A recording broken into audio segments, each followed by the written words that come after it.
أعوذ بالله من الشيطان الرجيم.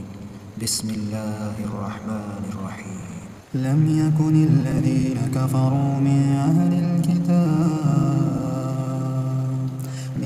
أهل الكتاب والمشركين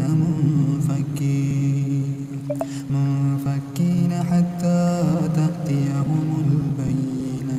رسول من الله يتلو صحفا مطهرة فيها كتب قيمة.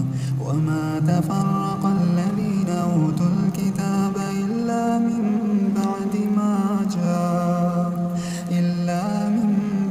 ما جاءتهم البينة. وما أمروا إلا ليعبدوا الله مخلصين له الدين حنفاء ويقيموا الصلاة ويؤتوا الزكاة وذلك دين